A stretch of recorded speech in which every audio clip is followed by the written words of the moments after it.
Кој потврлил во овој случај конкретно, потврлиле сите. Од МВР до луѓето кои ги издаваат лиценците, тоа е Министерството за економија. Може ли гневот на родителите да ескалира? Веројатно. Видете, тие се во тешка состојба.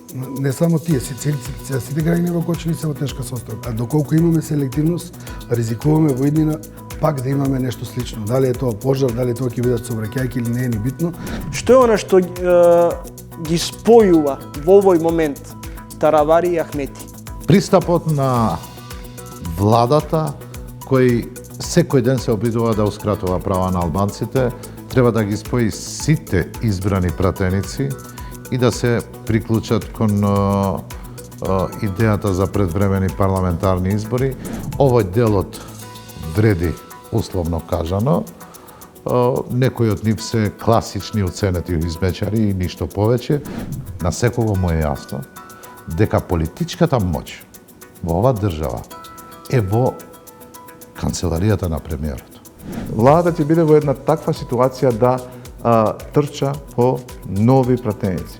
Што значи дека не исклучувате дуи да влезе повторно на Илиндевска број 2?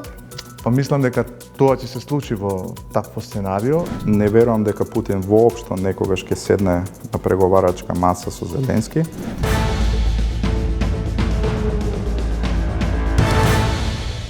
Гледате ново издание на ТВ магазинот Тренинг Омнибус на теми и соговорници. Во ова издание ќе имате можност да следите неколкумина гости и се надевам дека во наредниве 60 на минути ќе го задржиме вашето внимание. Денове поточно денеска истекуваат 2 месеци од трагедијата во Кочани. Семејствата бараат низана одговори, но и поставуваат безброј прашања на кои никако да добијат конечни одговори. Од друга страна, властите велат дека истрагата се уште трае. Во Кочани, протестни маршеви под слоганот за доцнета реакција се одржуваат секоја сабота со символичен почеток во 12 часот и 5 минути. Во ово издание на Тренинг соговорник ќе биде Зоран Тодоров, граѓански активист, еден од најгласните иницијатори за овие речиси неделни маршеви кои што се одржуваат во Кочани, еден од луѓето кој беше најгласен околу депонијата во Кочани. Господине Тодоров, кои се потврли во изминативе 13 години, велам 13 затоа што дискотеката функционирала од 2012 година и сето таа работа на оваа дискотека, на кафулето, некој го толерирал. Па јас секој проблем во Македонија кога почнеме да зборуваме за него или да пробаме да најдеме решение, започнува со корупција. Предпоставувам дека и ова е било некоја, како да кажам, рецидив на некоја врста на корупција. Дали е сега 13 години, а да никој ништо не знаел дека тоа има аномалии, дека е опасно за граѓаните, пред се за децата во Кочани, тоа е невозможно. Значи, кога потврдивме сите ние како систем. Сите ние што сме учествувале, ние можеби како граѓани најмалку, но тие кои учествувале во институциите кои требале тоа да го знаат, се разбира дека тие се најмногу потврдени. Значи, кои луѓе се требале да знаат за дискотеката Пулс? Кој се му прогледувал на газдата на Пулс? Дали не знаеле прогледуват, ќе покаже истрагата, нели? Не би сакал до крајот на истрагата да давам конечни оценки, затоа што слушам дека се уште трае, дека се уште ќе се продолжи пронаоѓањето на виновниците, за да доколку ние не истераме правдата до крај овој пат, можеби да ни се повтори секогаш уште еднаш. И затоа мораме да знаеме дека со тоа мора да се сопре и да ги најдеме виновниците како еден пример во иднина за сите институции кога работат, да ја работата до крај. Кој потврдил во овој случај конкретно, потврлиле сите. Од МВР до луѓето кои ги издаваат лиценците, тоа е Министерството за економија, потврлиле УЈП, потврлиле сите други инспекции кои доаѓаат во редовни контроли на сите компании, не само во Кочани, туку ни цела Македонија. Тие секој од нив можел да најде аномалија, доколку како што слушам сега дека воопшто лиценцата била фалсификат, дека многу работи, многу луѓе потврлиле при правење на проверки на оваа дискотека, која на крајот ни донесе ваков резултат. Се работи за загуба на една цела генерација на млади ова не е несреќа, ова е убиство. Ова е една од констатациите, една од паролите, една од констатациите на семејствата на починатите. Верувате ли во тврдењата дека надлежните си ја вршат работата и дека се води неселективна истрага? Видите, секој од свој аспект може да гледа што е селективно и неселективно, додека трае истрагата.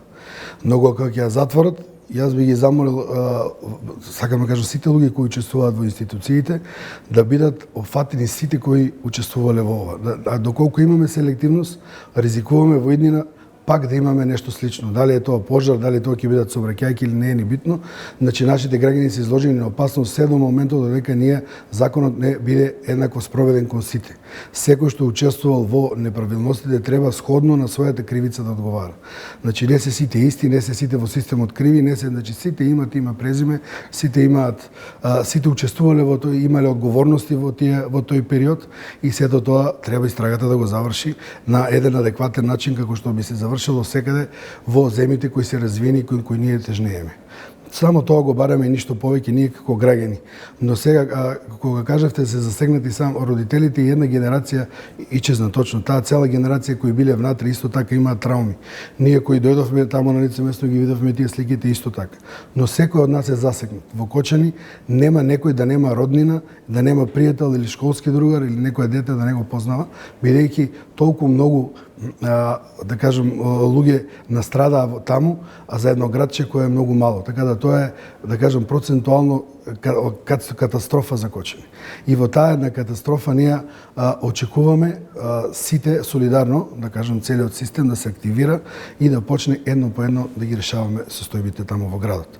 Бидејќи нус, да кажем, ефекти од сето ова е дека сега ќе што следува според мене, тоа се од политички припукување и на крајот ќе се сведе на тоа дека Кочани ќе добие една црна слика, на дамка, која ќе влие врз економијата не само на луѓето кои работат трговија, значи угостителство, туку во секој сегмент на живењето во Кочани. Господин Тодоров, дали во Кочани доаѓаат пратениците кои беа избрани од изборната единица број 3, кој го покрива и градот каде што се случи ова национална катастрофа? Например, дали скоро во Кочани сте го виделе Миле Левков или господинот Ковачки? Господинот Ковачки го нема видено, Миле Левков го има видено, бидејќи тој од Кочани си доаѓа дома секако.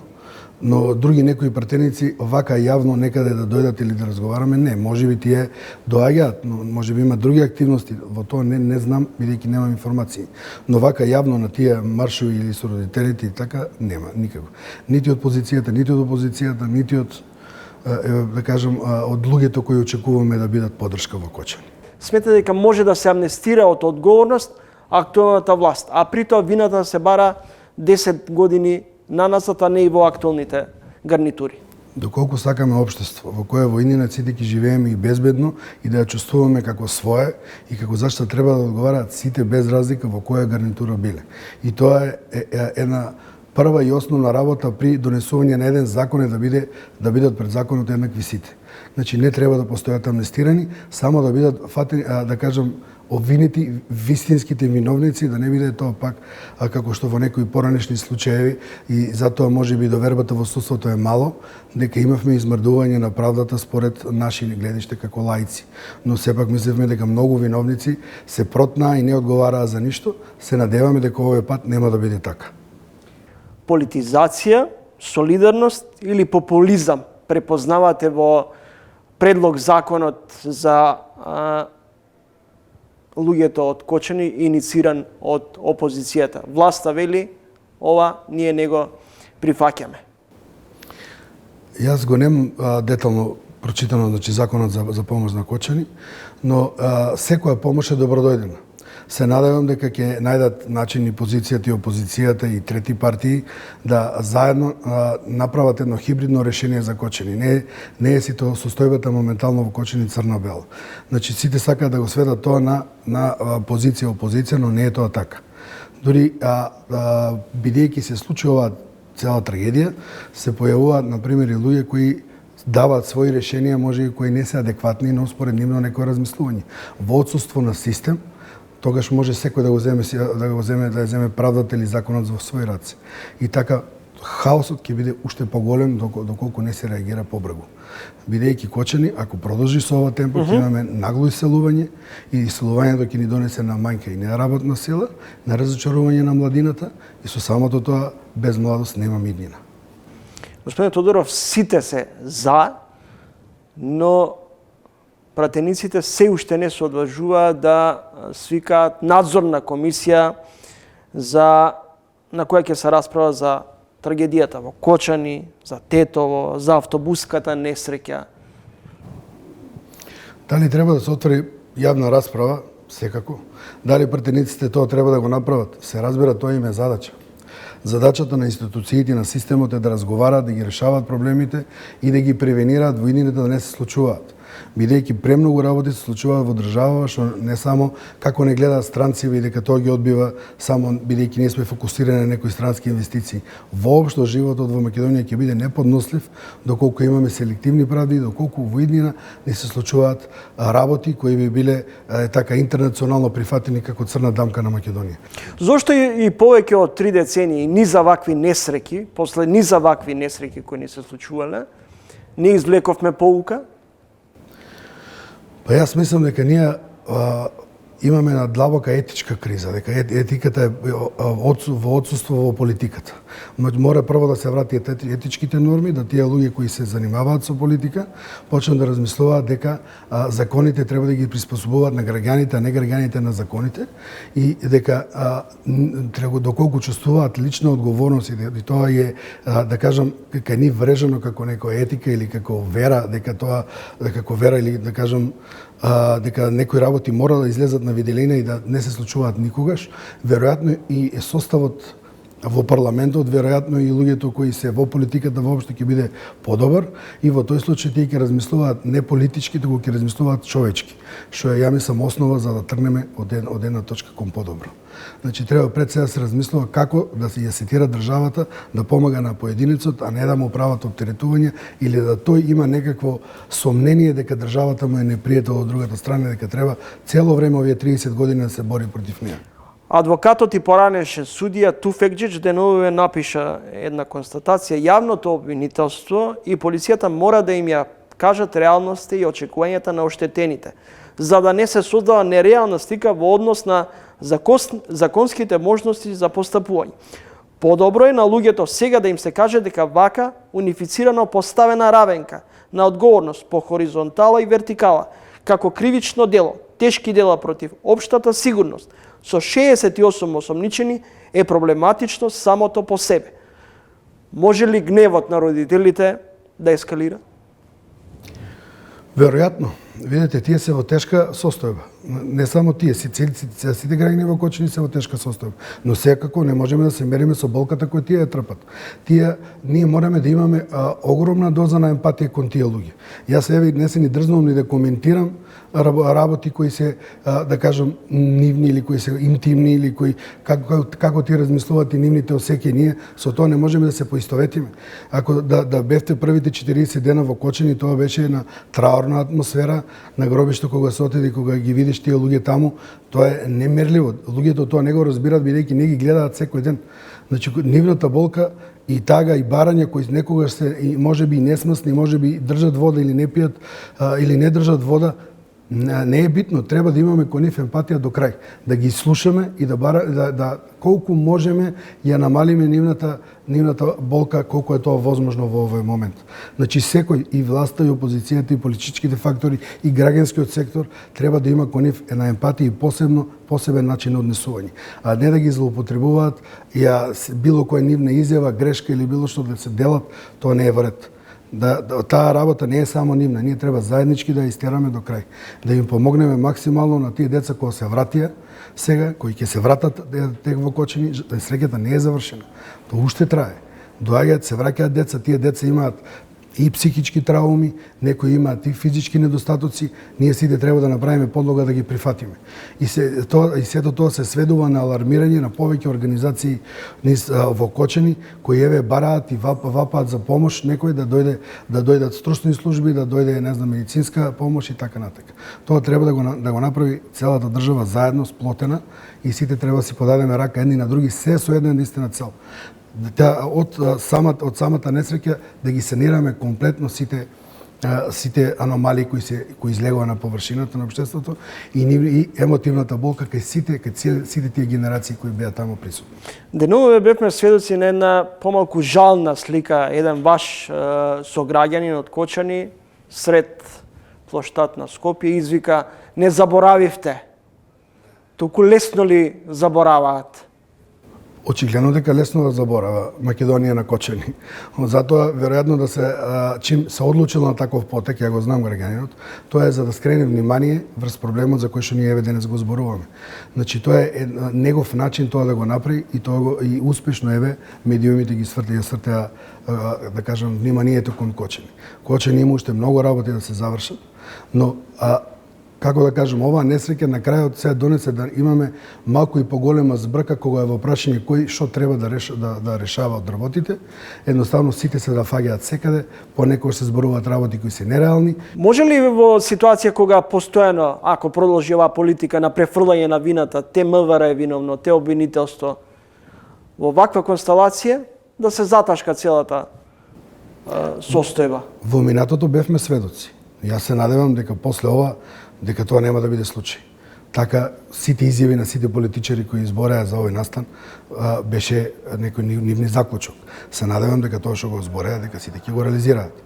Така да, до крај ќе чекаме да се заврши и да видиме дали овој пат, бидејќи сите рефлектори се свртени кон Кочани, не само и од Кочани и Македонија, туку и од надвор, бидејќи ова беше, да кажам, погоден цел Балкан збореше за ова и Европа, можеби и светот за ова несреќа, и предпоставувам дека тие знаат дека од сите страни луѓето очекуваат на крајот како ќе финализира истрагата и судскиот процес до крај.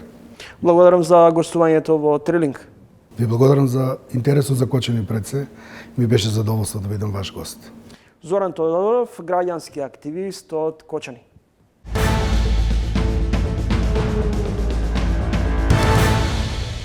Дали казната затвор од 12 години за возачот Васил Јованов, која прегази младата девојка во центарот на Скопје во рамки на европската пракса? Ова е прашањето кое му го поставив на професорот од правниот факултет во Загреб Александар Маршавелски. Колка изнесува највисоката казна доколку, например во Загреб, возач прегази пешак? Судот во секој предмет мора да гледа отежувачки и олеснителни околности и да според тие околности заправо одреди правична казна за сторителот. Значи, ако, например, некој веќе порано имал многу прекршоци, можда скривили повеќе несреќи, логично е дека овој пат, ако и некој загинал, дека ќе добие и поголема казна. Ако е на некој прв пат нешто му се случи, значи немаше порано ни прекршоци и со една грешка, значи со небрежност, заправо сторил сообраќајна несреќа, онда е логично дека ќе добие помала казна. Став е во Хрватска дека во секој случај кога некој е загинат, дека затворска казна мора да биде. Сега, тие казни исто се може да бидат од 1-2 години до, не знам, 7-8 обично, али рецимо просек е можда 4-5. И зависи дали едно лице загинато, можда две, дали колку е повредени. Сите тие околности утицат на казна.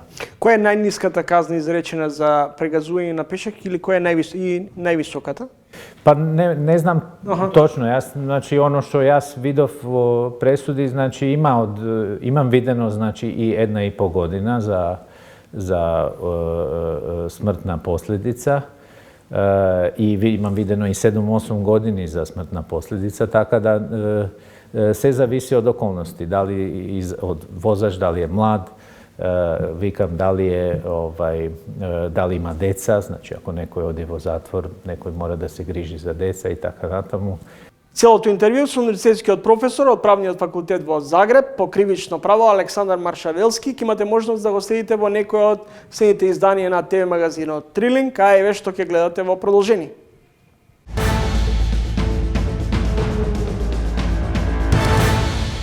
Не може рамковниот договор преку една одлука во Уставниот суд да се преиспита со така наречени експерти, кои што јавноста ги знае колку антиалбански ставови во континуитет кажуваат. Ние знаеме како дошло до рамковниот договор и тие страни можат да ја преиспитат рамковниот договор. Ако некој смета дека треба да се преиспита, не може така да помине и нема да помине никако. Значи, секој ден што се губи во процесот на евроинтеграција се прави голема штета за државата.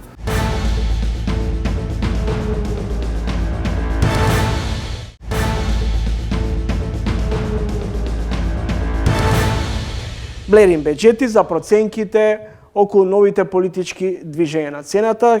Инаку Блерин Беџети е координатор на пратеничката група на Европскиот фронт. Господине Беџети, дали и со што дуи го уцени Таравари, со купена куќа, со притисок однадвор, тоа е една од шпекулативните дилеми во јавноста, откако од критичен на влади, како од страна на власта и еден од најгласните критичари на Дуи и на Али Ахмети, сега всушност се приклони токму кон интегративците.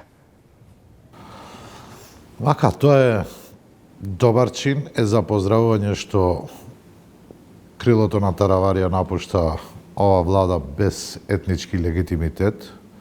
Се надевам, сега не сакам во нивно име да коментирам дека увиделе на анкетите, на јавното мнение, дека огромното, апсолутното мнозинство на албанците не се задоволни, што ние и пред формирање на ова влада укажувавме цело време за последиците кои ќе бидат, и ете сме сведоци дека тоа се случува, не само од партијата на Таравари, туку повикувам и сите пратеници поединечно да размислат да ја напуштат ова владино мнозинство, кое е многу штетно за државата, за албанците и за сите граѓани со нивните постапки. Но од етнички карактер е многу штетно и многу ризичниот пристап на ова влада која, јако што нема легитимитет, преку некои измечари, кои ги сметаме за малкумина, што се уште манипулират,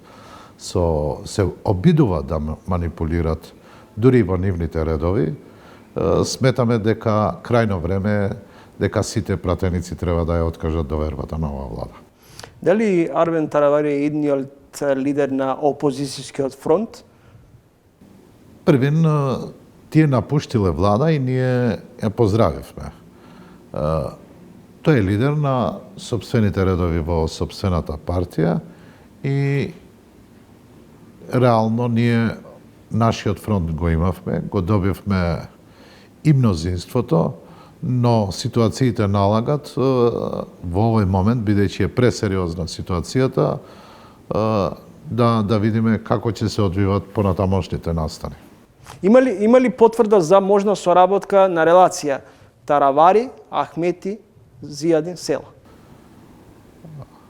Во политиката се вели никогаш да не се каже не, но до сега нема таква ситуација, но логично е некогаш опозиционите партии да комуницират и да наоѓат допирни точки за соработка. Што ги спои? Предпоставувам дека Добро? никој од власта не бега од добро. Уште еднаш ќе укажам дека тие што ја напуштиле владата виделе и се утврдиле во тоа што цело време ни укажуваме. Што е она што ги спојува во овој момент Таравари и Ахмети? Пристапот на владата кој секој ден се обидува да ускратува права на албанците, треба да ги спои сите избрани пратеници и да се приклучат кон идејата за предвремени парламентарни избори и да се стави легитимитетот на маса и во практична ситуација. Спојката е пристапот на владата многу лош, многу негативен, не само кон албанците, него и кон државата во целина. Меѓутоа, владината коалиција предводена од ВМРО ДПМН вреди и знам, не така драматично или трагично го разбираат заминувањето на Таравариот или Невска број 2. За жал, ние имаме еден пристап заложници на наративот кои се ВМРО ДПМН, кои ги излажа граѓаните од македонска етничка припадност дека никогаш северна, ова ќе смениме тоа во политичките теми, што не се случија и сакаат целиот дефокус да го насочат кон ускратување на права кон албанците. Знам кои многу чудно и многу неполитички вели дека се таму за да не се уценува владата. Овој делот вреди, условно кажано. Некои од нив се класични уценети измечари и ништо повеќе. Нема албански представници избрани од народот веќе во оваа влада. Дали Дуи и тоа не е здраво. Ни за самиот премиер, ни за самата победничка партија и кај македонците, и реално треба да се стават нештата разумно и рационално во општо добро на државата и граѓаните. Ваков пристап повеќе од јасно е дека албанците не го прифаќат и ние цело време укажуваме дека жестоко ќе возврачат. Што значи тоа жестоко? Па жестоко во политичкото делување се подразбира и тоа го правиме во континуитет. Во рамки на собранието или во институционално? И во собранието и во средбите со граѓаните, во структурите на партијата има една огромна мобилизација, тоа го покажуваат и анкетите кои после парламентарните избори во континуитет Дуи е водечка сила, политичка сила во државата. Како граѓаните да го доживуваат ставот на вашиот лидер Али Ахмети дека ако треба ќе излеземе на улица? Видете, тука има една интересна ситуација, сакам да направам една паралелка во ова прашање. Ставовите на нашиот претседател се потврдени и како водач, и како лидер, и во ставовите, и не случајно има таа поддршка.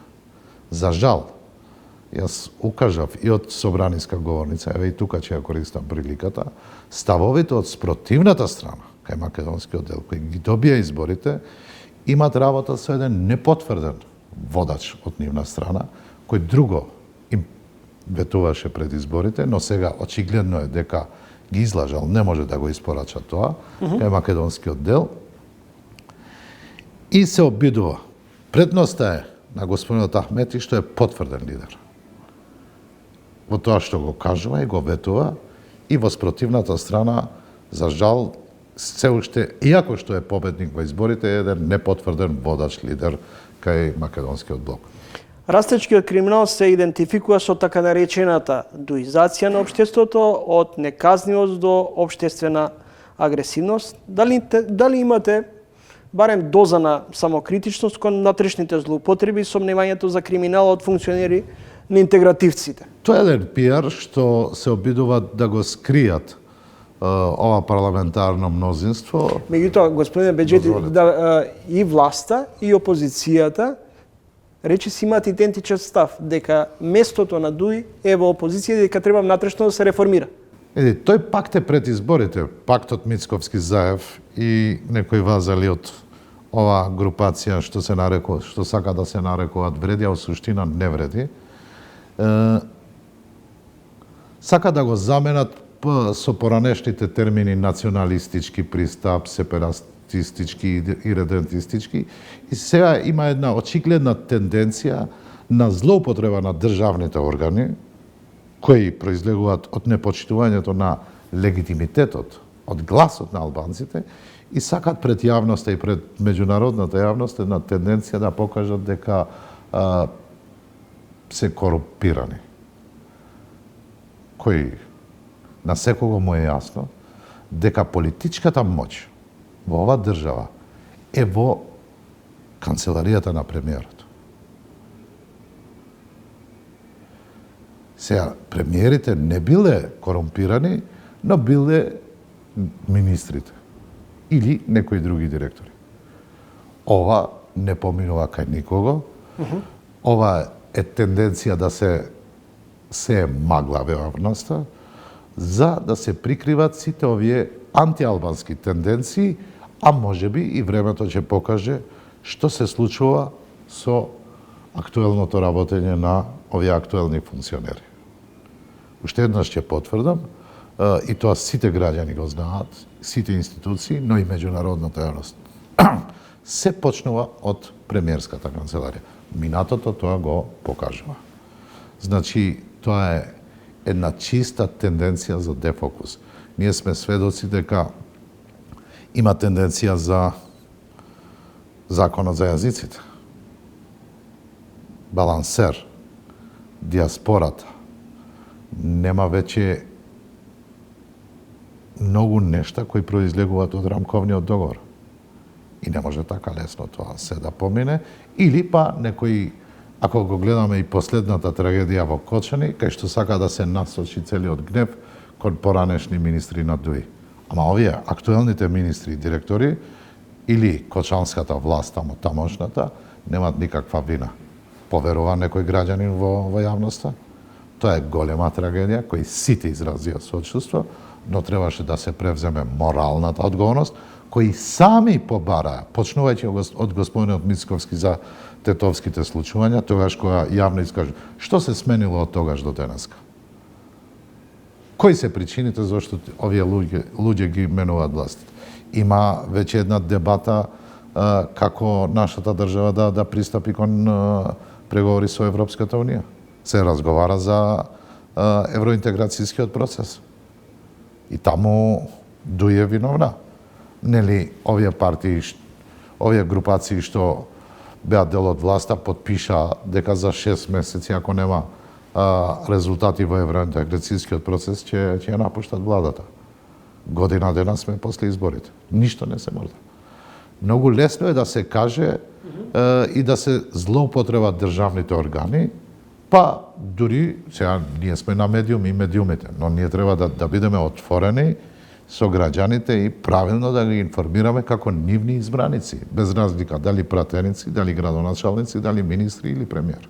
Господин Вечети, го споменавте укинувањето на балансерот и законот за употреба на јазиците. Зошто ДУИ молчеше при донесувањето на деловникот на Уставниот суд или не побара негова измена? Може ли закон кој е донесен со бадентер и двотретинско мнозинство сега во Уставен да се решава без такво мнозинство? Ова е поширока дебата и реално ќе отвори многу теми, ќе отвори многу сериозни разговори во еднина да не се повторуваат, бидејќи ова неодговорна власт пристапи кон втор пат кон непочитување на албанскиот глас.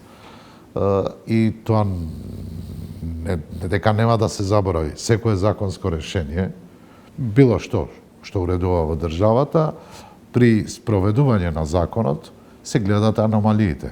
И вие многу логично поставивте едно прашање во Уставниот суд. Секако, ние ќе работиме во таа насока, да ги уредиме и да не тој Уставен суд да не стане параполитички орган кој тој тамошниот председател било кој, ако вака се однесува, подобро да биде еден некој певач отколку со неговите пресконференции да укажува.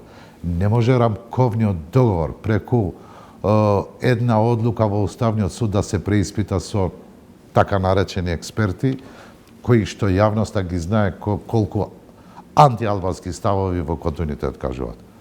Ние знаеме како дошло до рамковниот договор и тие страни можат да ја преиспитат рамковниот договор.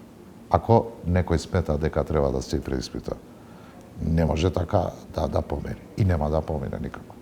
И не случајно, само се обидуваат да ја уценат албанската јавност и албанската популација овој месец, тој месец. Да го заборават. Ние бараме согласно устав и закон да се работи во оваа држава. Поранешниот министер за економија Бектеши е во притвор, екс-вице-премиерот Грубивие во бегство, иако тврдеше дека е чист како соза, може да се исчистите од оние за кои ВМРО ДПМН пред се вели прво внатрешно да се реформирате? По реформирана партија од Демократската унија за интеграција и тој бил пристап во континуитет на претседателот Ахмети и на органите на партијата, реално во оваа држава нема. Јас една паралела ќе изведам. Колку актуелни функционери на ВМРО ДПМН биле или се уште во судски постапки? Кога ќе се реформирати? Ако некој сака да каже кој е стопанот, тоа може кај Изет Меджити, Билал Касами и така натаму. Не со албанците да им прикажува кој е добар албанец. Колку функционери на ВМРО ДПМН се уште се во судски постапки? Но ние почитувавме презумција на невиност и не се надоврзувавме на тоа кој треба да си оди и кој не. Цела јавност знае дека главна спојка на овој пристап е Кочо Аџушев меѓу Мицковски и Заев. И некои други. Ова е реформиран пристап. Значи, ние реформите во континуитет од мандат во мандат, почнувајќи од листите за советници, за градоначалници, за пратеници, за избрани директори, министри, во континуитет се менуваат.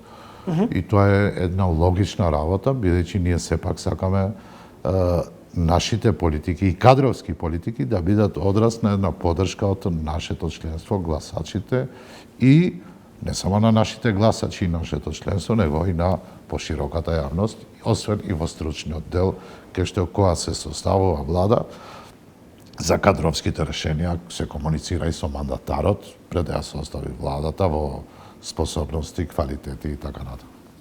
Ми имаме сериозен пристап при избор. Ако некој сгрешил спрема законот, не е битно дали е ДУИ, дали е СДС, дали е ВМРО, дали што е. Треба да си одговара.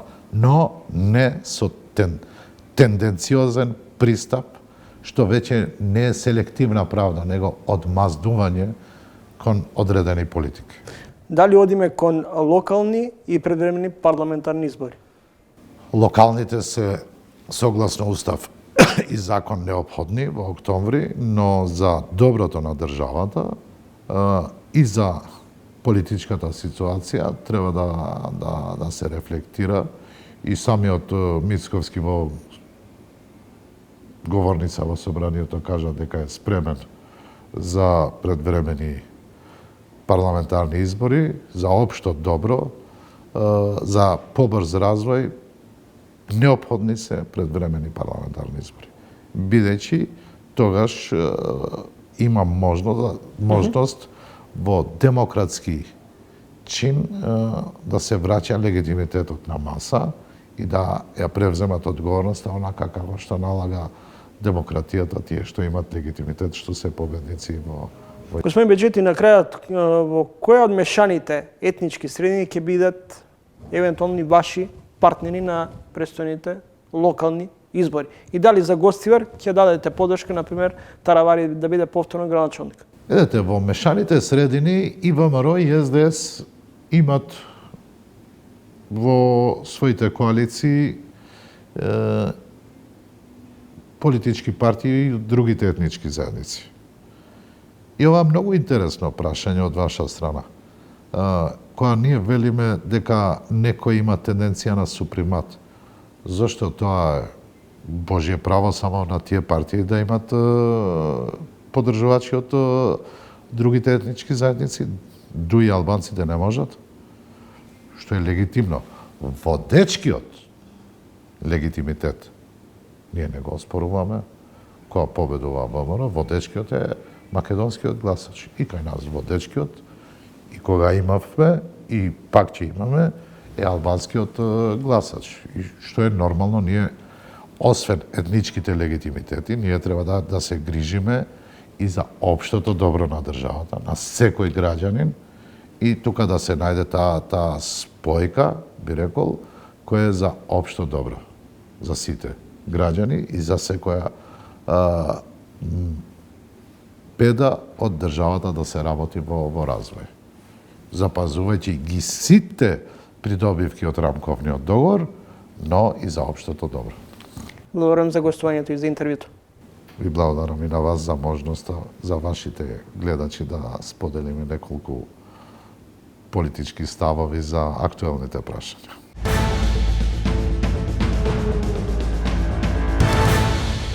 Џелал Незири, новинар и аналитичар, гостин во емисијата Тренинг. Незири, Арбен Таравари, министерот за здравство, заминува од Илинденска број 2, ја напушта владата.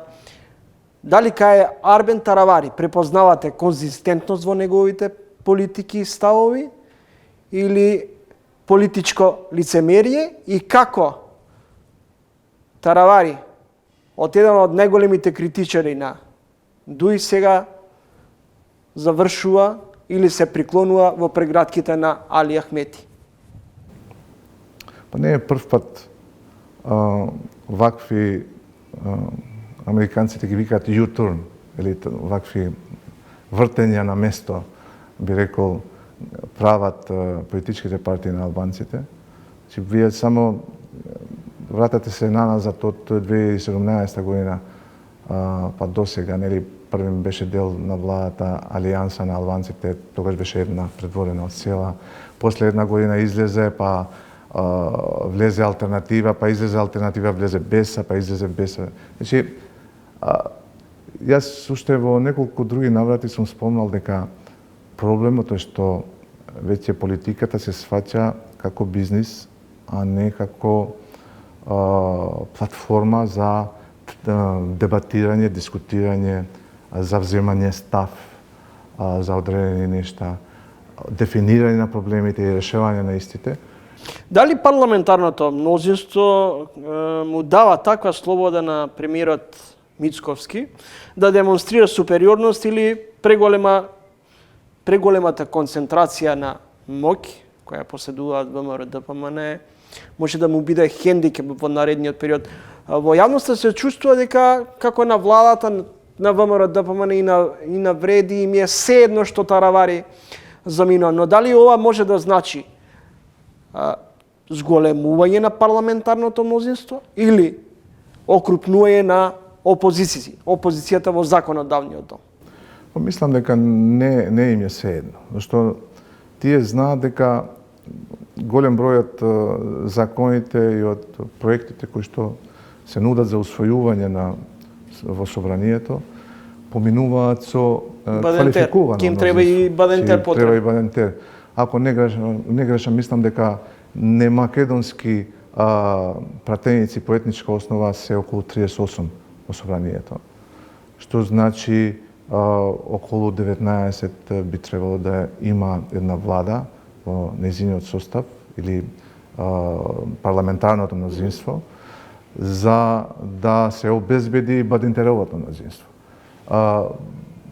Вие може да имате и, не знам, 80 пратеници, но ако го немате тоа мнозинство, може да биде голема пречка за усвојување на законите.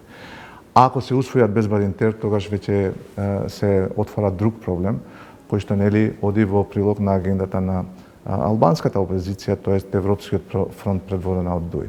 Значи, владата ќе биде во една таква ситуација да трча по нови пратеници. Што значи дека не исклучувате Дуј да влезе повторно на Илинденска број 2? Па мислам дека тоа ќе се случи во такво сценарио, но Дуј не сака да влегува на таков начин без избори и затоа мислам дека во тој случај предвремените парламентарни избори, дали за една година, дали за 6 месеци ќе бидат неопходни, а во случај Влен да добие околу 100.000 гласови, тогаш таа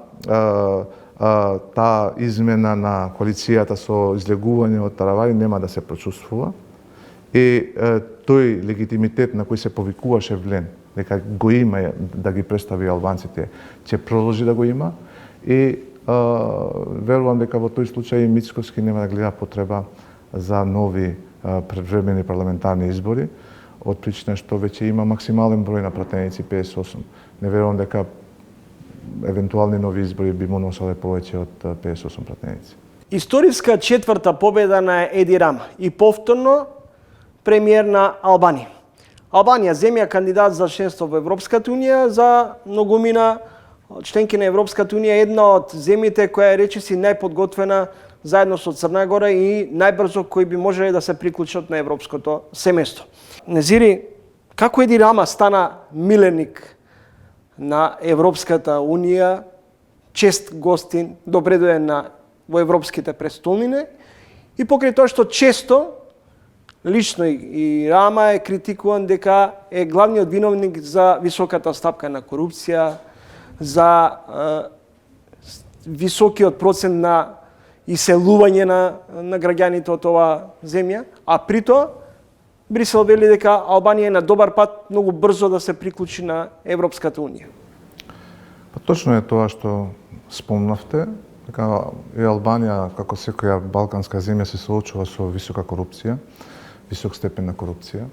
Исто така се соочува со одлив на населението, одат надвор за подобар живот, зашто не е возможен во нивната сопствена земја.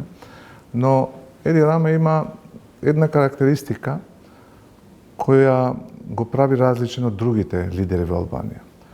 Тоест, тој е уметник како прво, ликовен уметник, сликар, и е многу креативен. Значи, таа креативност се одражува и во неговиот пиар, како не својствен, да речеме, премиер или пиар несвојствено за неговата функција. При тоа станувајќи атрактивен за помладата публика, за помладите гласачи. Каде тука изостанавме како земја претендент за членство во Европската унија? Што е она што, например, една Албанија и Црна Гора направија, смогнаа сили да испорачаат резултати, а каде ние потфрливме? Дали можеби играњето на национално-патриотската карта всушност не држи на стендбај? Не, мислам дека главниот проблем е во немањето на општ политички консензус за евроинтеграциите. Гледајте како Хрватска го изгради тој консензус пред да стане членка во 2013 година. Значи имаше општ консензус, немаше дебата за закони, за имплементација на закони, за испорачуване резултати од тие имплементации на закони, кои што се бара од страна на Европската унија. Исполнување на сите критериуми кои што се бара од Европската унија. Црна Гора исто има општ политички консензус за евроинтеграцијата. Албанија, вие често може да гледате не тепачки во албанскиот парламент. И вие може да гледате како пред 3-4 месеци фактички гореше буквално албанскиот парламент. Значи опозицијата пожар пред камери подметна во собранието. Значи толку е поларизирана таму политичката ситуација, но има консензус за евроинтеграцијските процеси. Значи албанската опозиција, предводена од ветеранот Сари Бериша, никогаш не ги злоупотреби компромисите на Еди Рама со Грција за Јонското море. Кај нас напротив, значи политичките партии беа фокусирани само на тоа како да наштетуваат на опонентот и како да придобиваат политички поени и поддршка од гласачите со овие теми кои што не се очекуваше да изградиме консензус. Значи нема кај нас консензус. Пораката на високиот европски представник е дека нема фиксен датум. Зошто 2030 година? Зошто не и порано? Пристапување во Европската унија е процес базиран на заслуги. Доколку земјите ги спроведат реформите, тие би можеле да се приклучат дури и пред 2030 година, порача Антонио Кошта, председателот на Европскиот совет. Мислам дека тешко е да се придвижат работите напред во една ситуација кога тие уставни измени стана прва тема или најголема болка на поголем број на граѓани. И кога вие ја приоритизирате таа тема пред избори и ја правите главна тема, тогаш е тешко после избори по тоа да ретерирате и да гласате спротивно од тоа што сте ветиле. И тоа, мислам, таму беше грешката. Беше грешката пред изборите, одма после 2022 година, кога не требаше да ги постигнеме тие рокови после скрининг периодот. И тогаш се направи таа голема грешка и сега тешко е да се натера, да речеме, владеачката партија ВМРО-ДПМ да ретерира од тие ставови што потоа ги изгради. Цврсти ставови против францускиот предлог, против уставните измени, против вметнувањето на етничките бугари во уставот. Благодарам за разговорот и гостувањето. Благодарам на поканата. Џелал Незири, аналитичар и долгогодишен новинар.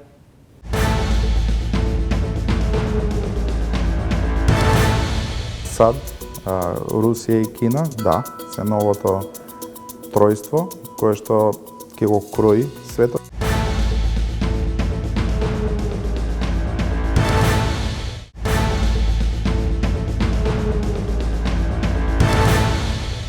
Од големи очекувања до песимизам. Се уште не се надзира крај на руско-украинскиот конфликт. Иако беше најавено дека рускиот претседател Владимир Путин ќе слета во Истанбул, сепак тој не се појави. Ниту во Истанбул не дојде ниту американскиот претседател Доналд Трамп. Во издање на Тренинг соговорник ќе биде Александар Србиновски, национален координатор на глобалната иницијатива. Србиновски, од големи надежи до се уште неизвестност како ќе се развиваат односите на релација Киев-Москва. Зошто Доналд Трамп и Путин заедно со Зеленски не успеа да седнат на заедничка маса, иако очекувањата беа големи? Па првенствено, кога говориме за овој далеко комплициран геополитички процес, мораме да знаеме дека гледиштата како војната треба да заврши се драстично различни на едната страна САД и Русија и на другата страна остатокот на светот. Под остатокот на светот мислам Украина и државите од Европа. Преговорите или уште новата или најновата тура на мировни преговори очекувано според мене најмалку не се одвиваат, барем во динамиката во која што посакува Украина од неколку клучни работи. Најновата етапа на преговори се одржува првенствено во Турција. Турција и Саудиска Арабија како минатите преговори не се дестинации кои имаат подеднаква во значење иста геополитичка положба. Додека од едната страна Саудиска Арабија и преговорите кои што се случува пред неколку недели во таа држава е генерално неутрална во смисла на конфликтот. Кога говориме за Турција, Турција е непосреден идентитет кој што граничи исто и со Русија и со Турција. Дополнително, таа е втората држава во НАТО во смисла на бројност на армијата, па сега да не навлегуваме во моќта и влијание. Меѓутоа, самото по себе дава поинаква нота на тоа каде евентуално би се подпишале преговорите. Натаму, она што е различно во оваа нова рунда на преговори од минатата е што во минатата САД беа тие кои што ја предводеа иницијативата или палката како ќе се одвиваат преговорите и на кој начин и во кој темпо и во динамика, а сега тоа се државите од коалицијата Willing, односно големата тројка од Европската унија, Германија, Франција и Британија и некои држави од Европската унија како Полска кои што имаат интерес бидејќи војната се случува непосредно од нивните граници. Гледано од тука, состојбите се различни, а истовремено и барањата од двете страни кои што мораат да преговараат евентуално како војната да се заврши. Украинците имаат услов предводен од нивниот главен преговарач претседателот Зеленски, дека за да се случуваат мировни преговори на терен треба да постои 30-дневно примирие за конфликтот во одредени зони на одредени нивоа и така натаму. Зеленски недоаѓањето на Путин на мировни преговори, на заедничка маса да седнат, го окарактеризира дека кај руската страна не постои волја за разврска на војниот конфликт. Тоа е точно, но мораме да разбереме дека Русија првенствено, иако за Европа тоа е дискутабилно, меѓутоа Русија го доживува Зеленски како нелегитимен представник на украинската власт. Од тука па натамо не верувам дека Путин воопшто некогаш ќе седне на преговарачка маса со Зеленски и условите на Русија се јасни, доколку ги следевме минатите рунди на преговори за примирие како оние во Минск, во Саудиска Арабија и така натаму. Русите имаат крајно тврда позиција, односно настапуваат во мировните преговори од позиција на моќ, каде што тие се чувствуваат дека треба да бидат тие што ја диктираат темпото, волјата и начинот како треба да се случуваат преговорите. Дали ова што го говорите значи дека постигнување на мир е всушност само илузија? Не. Опцијата за мир верувам дека постои, меѓутоа мораме да ја гледаме малку геополитички поинако од досега. Верувам дека единствениот некој кој што може да донесе оваа критична состојба во светов на мирна точка е само САД, односно Доналд Трамп, бидејќи тој е единствениот медијатор кој што Москва, односно Владимир Путин, го доживува како еквивалент со кој што може да тргува и да преговара за одредени спорови во светот. Битно е да се напомене дека Москва, особено во изминатиот период, откако започна на терен да ја менува динамиката на борбеното ниво, ја доживува Европа како небитен геополитички фактор, односно како постои како политичка меѓународна конструкција, ама не се релевантни моќи како геополитички какви тоа што се Вашингтон или Пекинг или така натаму. Србиновски, дали Путин е вешт преговорач или добар манипулатор? Тој политичар е на моќ неколку декади. Ја предводи една од најмоќните воени до некој ниво можда енергетски и економски држави во светот. Верувам дека има зад себе огромно искуство на како се управува еден апаратус, механизам на една огромна држава.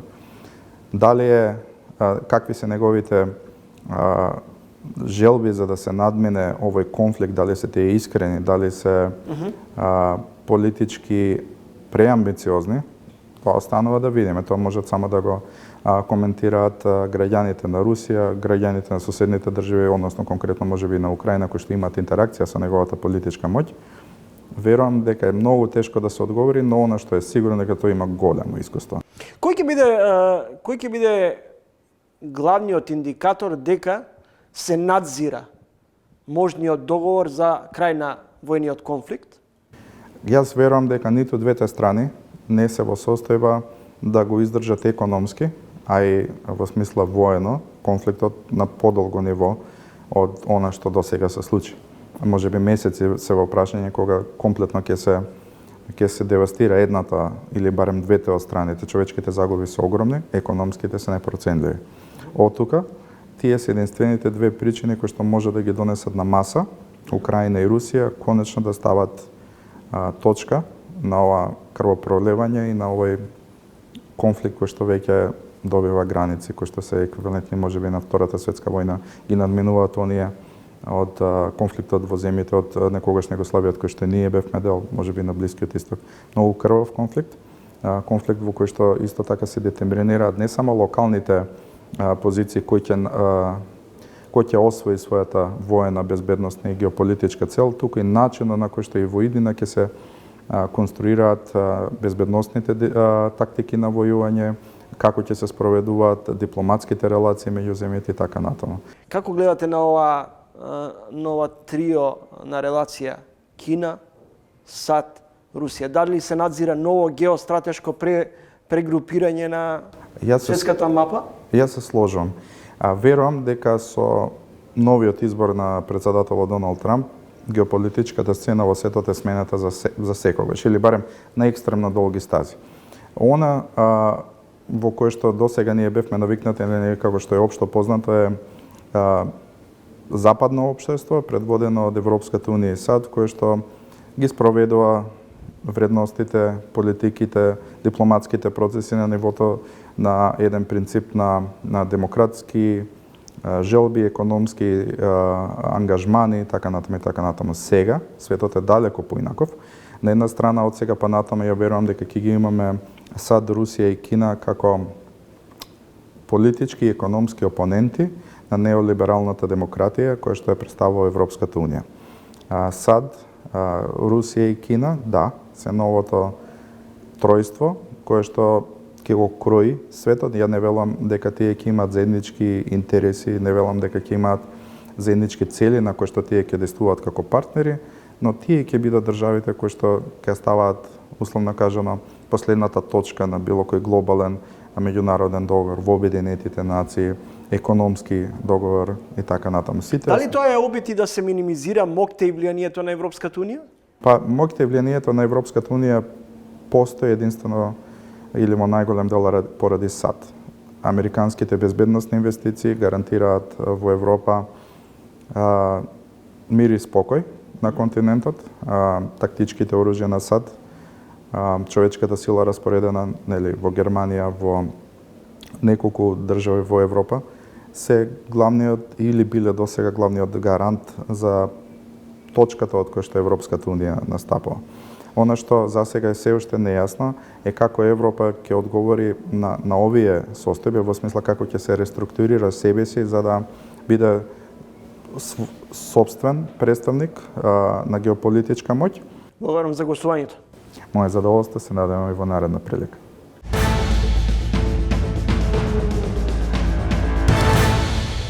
Гледавте Трилинг, толку за вечерашното издание на ТВ магазинот. Гледајте не идниот петок во исто време.